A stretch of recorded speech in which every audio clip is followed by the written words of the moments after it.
En direct de chez vous, Jean-Michel Lamazerolle, RCF Charente.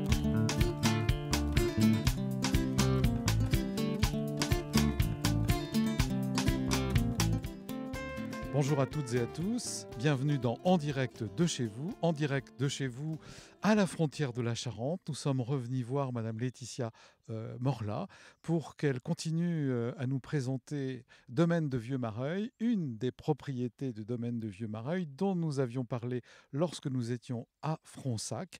Et là, nous sommes à Saint-Front-sur-Nisonne, au domaine de Bagatelle. Et Bagatelle, pour ceux qui auront la chance de voir la vidéo sur YouTube, eh bien, ils découvriront un très beau château classique avec sa belle grille d'entrée devant laquelle nous sommes. C'est une bâtisse du 18e, flanquée de chaque côté d'endroits de domesticité. Et Laetitia nous dira tout à l'heure à quoi elles vont servir. Et nous allons avoir la chance de rentrer dans cette belle bâtisse, de parcourir la cour d'honneur jusqu'à la bâtisse principale et aux bâtisses qui sont à côté, afin de découvrir cet endroit unique en soi. Et Laetitia va très bien nous dire pourquoi il est unique en soi. Alors si vous voulez bien, suivez le guide, suivez les guides. Bonjour Laetitia. Bonjour Jean-Michel, très heureuse de vous revoir sous ce beau soleil. Alors c'est vrai, lorsque nous enregistrons fin du mois d'octobre, enfin milieu du mois d'octobre, il fait un temps magnifique. Exactement. Alors on a la chance de pouvoir en profiter. Comment dire, une grande allée de gravier blanc où vous avez planté des arbres pour lui redonner son lustre avec de très beaux arbres dans le parc, des cèdres bleus, etc., cèdres du Liban et autres, mais qui sont déjà anciens. Et ensuite, une très belle porte d'entrée avec deux petites grilles sur le côté, la grande grille qui est largement ouverte pour nous accueillir, et cette très belle maison qui nous fait bonjour, là, au fond, et avec un petit labyrinthe de buis et une fontaine au milieu de cette très belle cour gravillonnée. Alors, vous m'avez dit en préparant l'émission que vous aviez découvert cet endroit qui était un restaurant jadis, et vous avez tapé dans l'œil, mais vous ne pouviez pas l'acheter à ce moment-là. Alors, qu'est-ce qui est arrivé ensuite ? Eh bien, écoutez, d'abord, je vous remercie de rappeler cette histoire parce que c'est une réalité. C'était un très bon restaurant. Mes parents avaient l'habitude d'y aller. Et puis, il y a 4 ans et demi à peu près, on a souhaité acheter une propriété supplémentaire pour Domaine de Vieux-Mareuil. Et je présente à mon mari un catalogue où il y avait la représentation de une publicité sur cette maison. Et je dis, regarde. Et en fait, nous n'avons pas reconnu, ni lui ni moi, que c'était Bagatelle. Et donc Bagatelle qui s'ouvrait comme une chrysalide, en fait, avec un décor extraordinaire. Et on s'est dit, on va aller voir. C'était en plein mois de décembre. Il faisait un temps épouvantable. Et nous avons eu un coup de cœur pour cette maison où il faisait sombre, mais il y a tellement de lumière autour de cet endroit, autour de Bagatelle et à l'intérieur de Bagatelle. Ça me rappelle juste le château de ma mère de Pagnol, quand adulte, il découvre le château de l'enfance où il passait, et avec grand-peur, avec sa maman. Et il l'a reconnu à un moment donné. Et vous avez reconnu cet endroit sur lequel vous aviez flashé. Alors, ça y est, nous pénétrons la grille d'entrée, on est dans la cour. Donc, je le disais, sur notre droite, vous venez juste de le restaurer avec des petites fenêtres à la mansart. Et puis, c'était sans doute des granges et autres. Ça a été respecté. Et là, vous allez y faire quelque chose. Mais alors, juste avant qu'on parle de ça, on parle de Domaine de Vieux-Mareuil. Il faut simplement que vous nous réexpliquiez, pour celles et ceux qui nous écoutent aujourd'hui, qu'est-ce que c'est Domaine de Vieux-Mareuil ? Ah, le Domaine de Vieux-Mareuil, c'est une entreprise que j'ai créée il y a plus de 25 ans maintenant.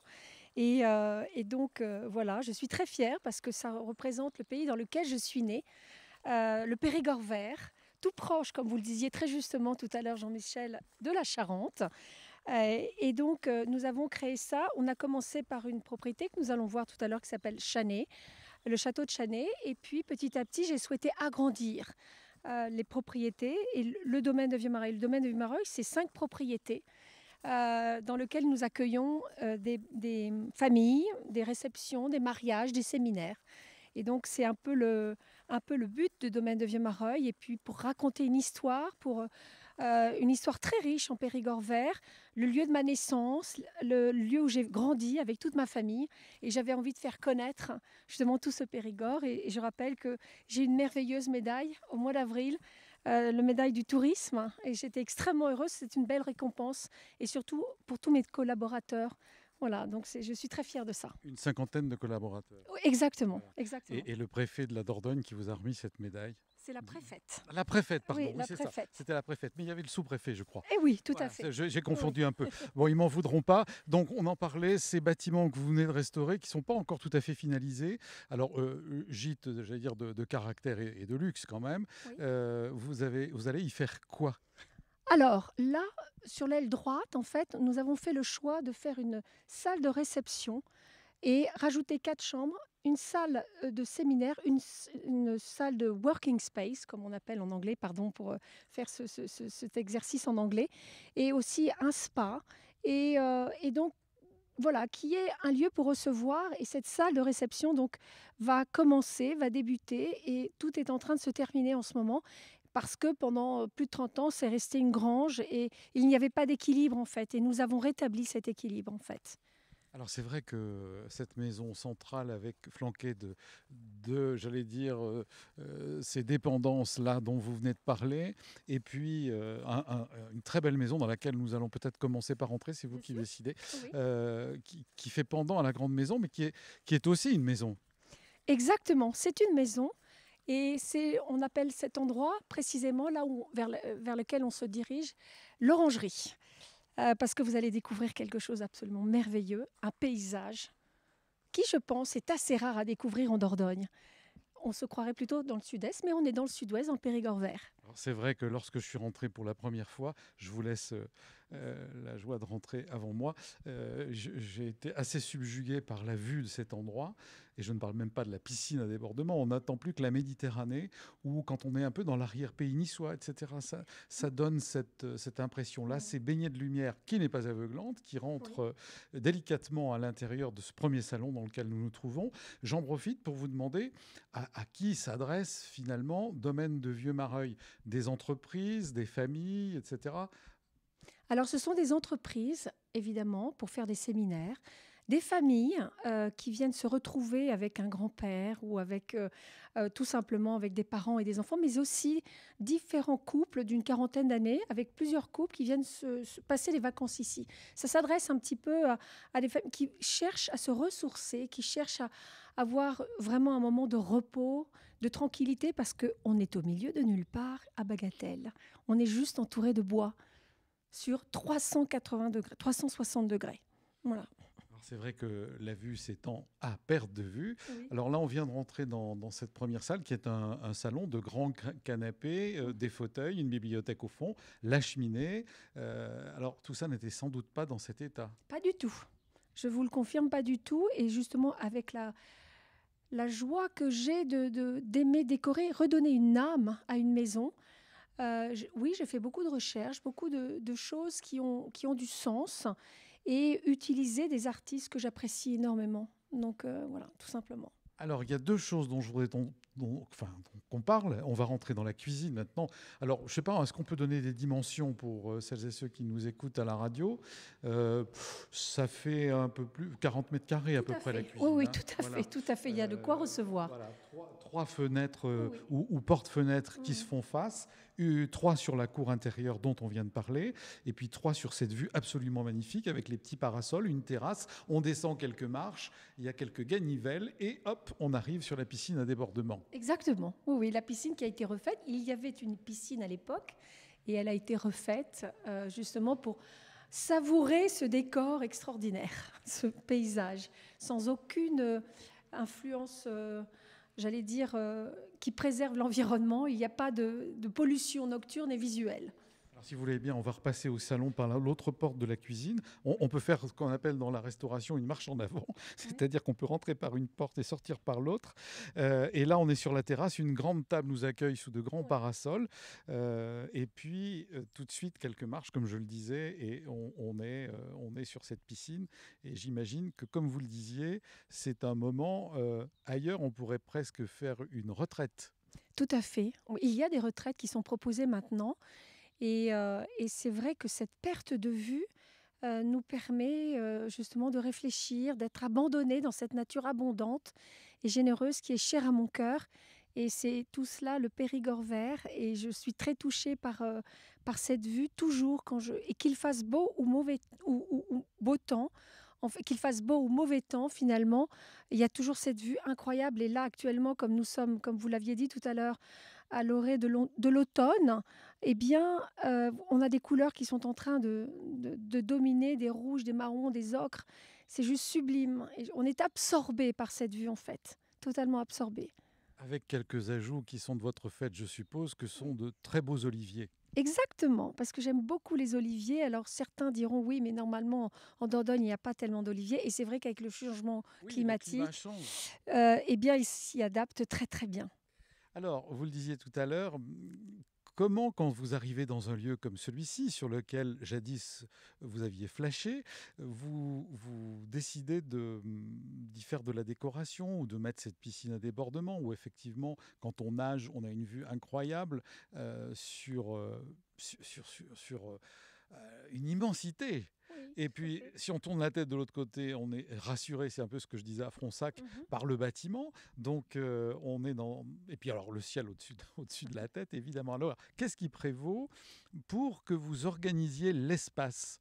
Est-ce que c'est de la spiritualité? Est-ce que c'est vouloir être bien baigné dans la lumière? Est-ce que c'est vouloir être ailleurs? Quelle est l'idée?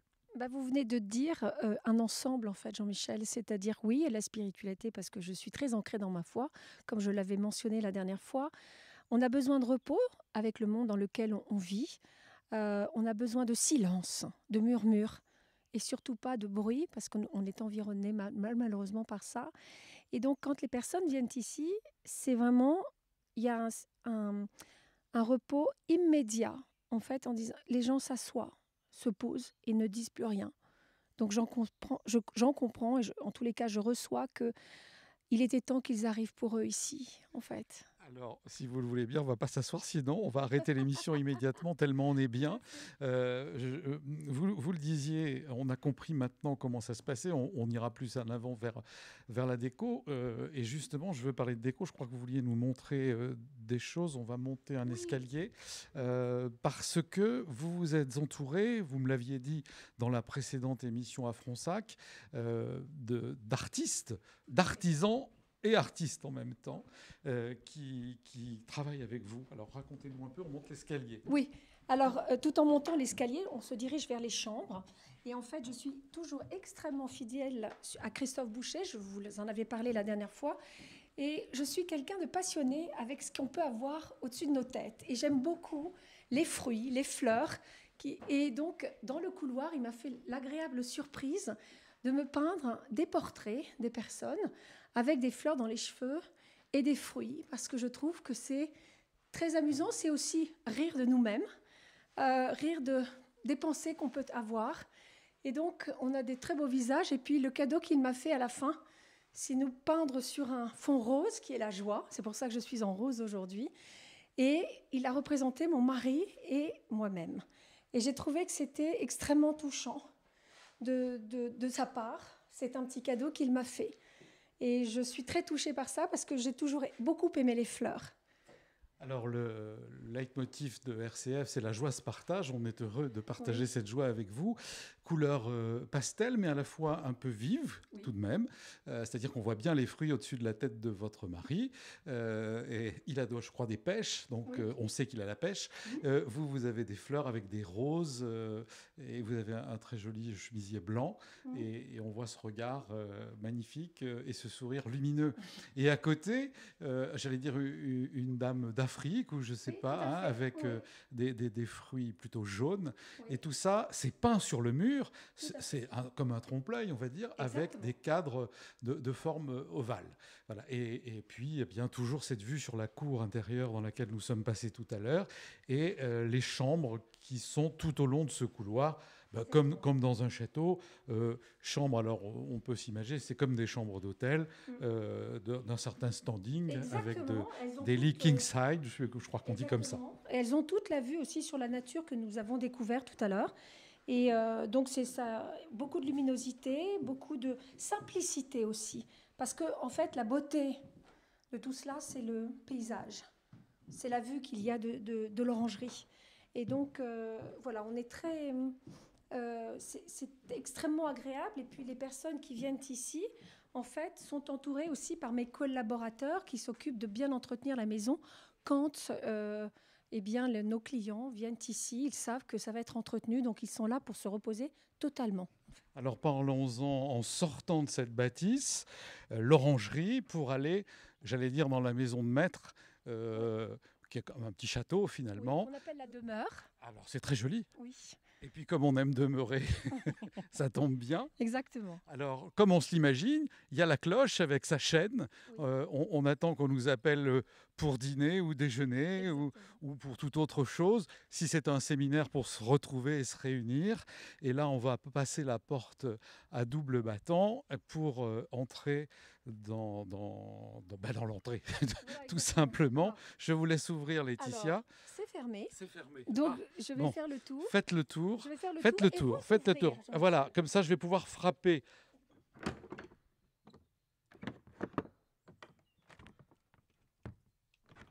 Alors, on a entendu les verrous, merci. Je les ai enregistrés, les verrous.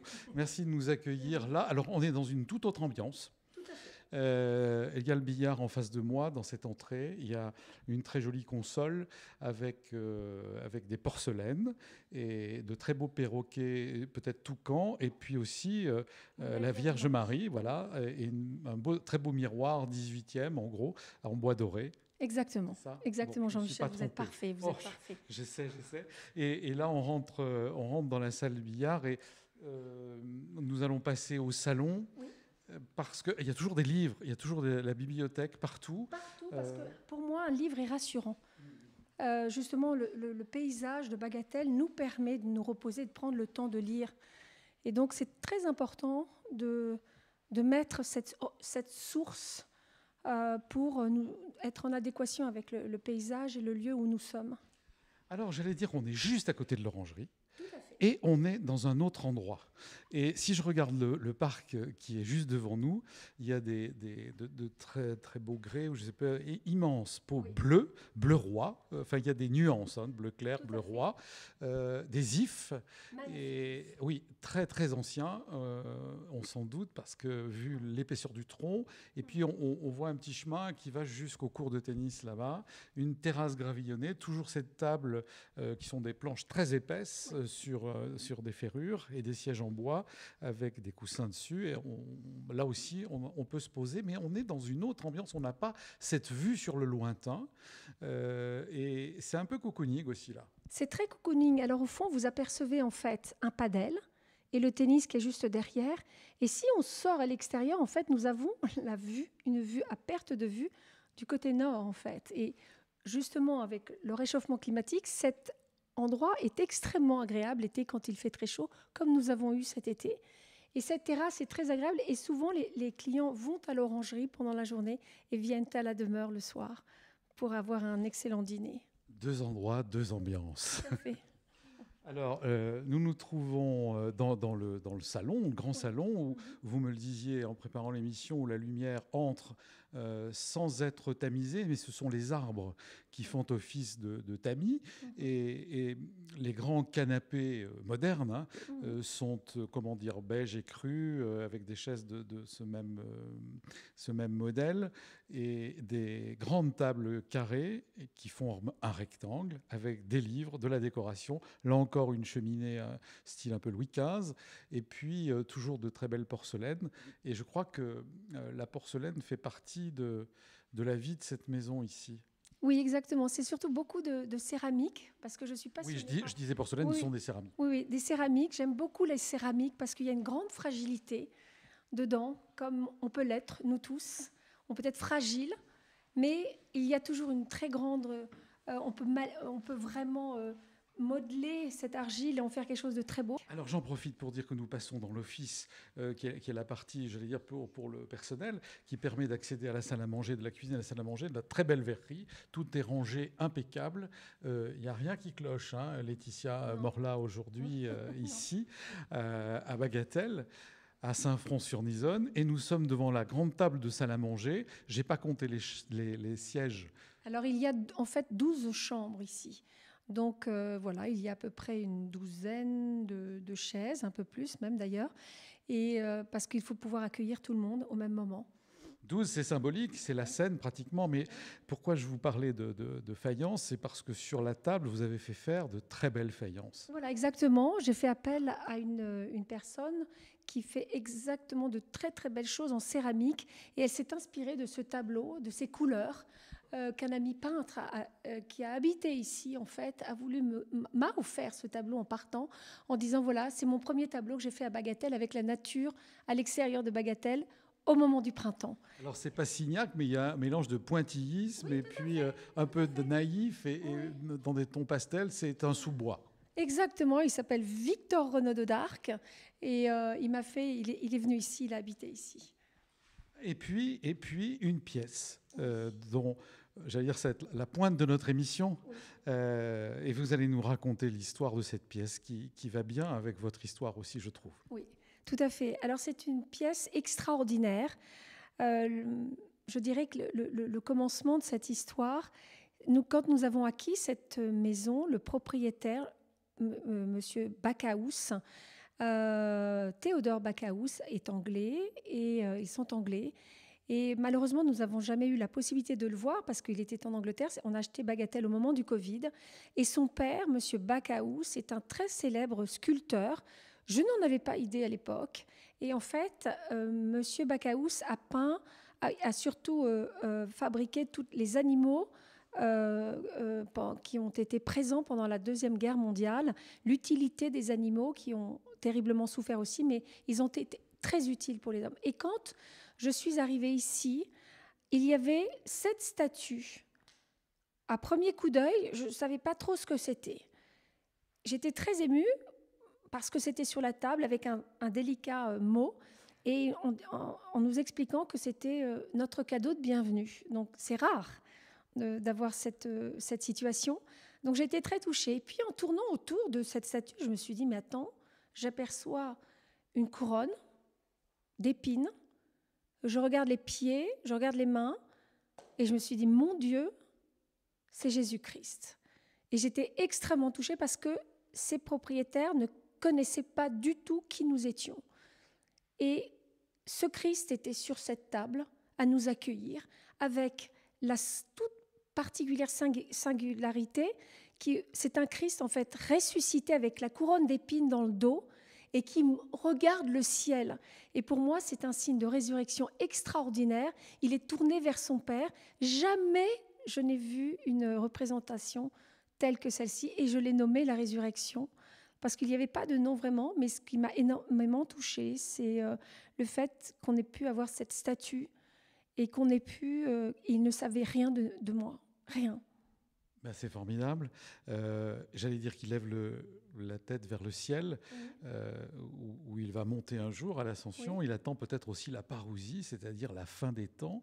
Et ça fait à peu près 30-40 cm de hauteur. C'est beige, enfin, c'est des tons mélangés. C'est un vêtement très simple, une sorte de tunique avec par-dessus un gilet et une veste qui court le long de ses cuisses. Et puis effectivement, les cheveux mi-longs, la barbe, plutôt un Européen, on va dire, qui est penché en arrière, comme ça nous arrive de temps en temps, avec effectivement cette couronne d'épines qui est cachée.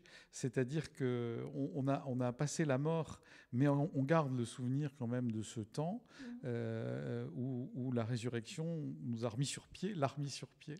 Et c'est vrai qu'elle est... J'ai jamais vu de Christ ressuscité comme cela, en représentation, soit dans nos églises ou dans nos peintures ou nos sculptures. Alors peut-être oui, mais en tout cas, celle-ci me paraît unique. Tout à fait, elle est vraiment unique et cette statue ne quittera jamais cette maison, en fait. Bon, j'avais raison de dire qu'autour de cette table, c'était la scène. Oui. Puisque c'est elle qui vous a accueilli. Exactement. Alors, on va bientôt terminer l'émission, mais je crois qu'on va aller par ici maintenant. Donc, on passe de nouveau dans une grande cuisine, peut-être un peu plus petite, peut-être que 35 mètres carrés au lieu de 40. Oui, je veux pas déprécier. C'est quand même la maison de maître, c'est quand même la demeure. Où est-ce que vous nous emmèneriez maintenant pour terminer l'émission? On peut s'arrêter là aussi, mais... Eh bien, je crois qu'on a tout vu, mais je souhaitais vous montrer juste les ifs. Alors allons voir les ifs. Et parce Allons voir que les ifs. je trouve que c'est assez beau à voir, même très beau à voir, en espérant que là, eh bien, manque de chance. Voilà, c'est fermé. Alors donc, Bon, nous allons pouvoir passer de l'autre côté parce que ça allons-y. s'ouvre. Allons-y. Ça va me permettre de vous demander en tout combien de personnes, vous l'avez un peu dit tout à l'heure, les familles, les entreprises, combien de personnes vous pouvez recevoir ici en tout quand on loue. Et je crois que vous mettez du personnel au service si on le demande. Tout à fait. Alors, il y a 12 chambres ici. Donc, ça fait un certain nombre de convives, en quelque sorte. Et il y a une autre petite maison qui est juste à côté qui peut accueillir en supplément 8 personnes. C'est-à-dire, il peut y avoir des babysitters ou du personnel qui peut être là pour justement subvenir aux besoins de nos clients. Donc, Qui ne font pas partie des 40, 50 personnes qui travaillent avec vous. Si. si, ils peuvent en faire partie. Non, mais c'est important de le dire parce Oui, que ils peuvent en se faire retrouver partie. ici et se dire bah, il faut que je passe le balai, l'aspirateur, Non, etc., non, non, que je fasse la tout cuisine. est, généralement, nous offrons la possibilité justement d'avoir nos collaborateurs qui peuvent entretenir et aider les personnes à passer un excellent moment. Alors là, je voudrais qu'on revienne sur ces ifs, notamment celui devant lequel nous nous trouvons. J'allais dire qu'ils sont plusieurs dans le même tronc, tellement l'entrelacement des branches font des bras. Il y a aussi des têtes. Enfin, on peut imaginer ce qu'on veut quand, comme vous le disiez tout à l'heure, on s'assoit et on prend le temps de regarder. Exactement, et puis ils ont beaucoup de force, ces ifs, et peut-être que ça ne ressemble pas aux ifs auxquels nous avons l'habitude d'observer. Là, c'est vraiment très tortueux, c'est très entrelacé, il y a une force incroyable et ils font partie de cette maison. Et quand on a fait des travaux, j'ai dit, vous ne touchez pas à ces arbres. Je vous interdis de toucher à ces arbres. Et le propriétaire d'avant, en fait, a créé toute une atmosphère avec plein de bois, justement des cèdres du Liban, un très bel arboretum. Et donc, c'est l'importance de ces ifs. Je les aime beaucoup parce qu'ils sont très puissants. Alors, tortueux, mais pas torturé, l'if, là. Non, pas du tout. Bon. Alors, écoutez, vous avez parlé maintenant de nous amener, ça va être l'objet d'une future émission, puisque c'est comme un feuilleton avec vous, Laetitia. Où est-ce que vous nous invitez à aller pour la prochaine émission d'En Direct de chez vous ? Alors, je vous invite au château de Chanay, qui est tout à côté de Vieux-Mareuil, encore plus proche de la Charente. Et c'est un château dans lequel nous avons, mon mari et moi, passé notre nuit de noces. C'était un hôtel il y a plus de 25 ans. Donc voilà, j'ai une grande joie de vous emmener là-bas. Alors allons-y, et puis moi je vous dis donc à la semaine prochaine pour la suite de cette émission à Domaine de Vieux-Mareuil, après Bagatelle, le château de Chanay. On vous suit, Laetitia, et on vous dit à la semaine prochaine.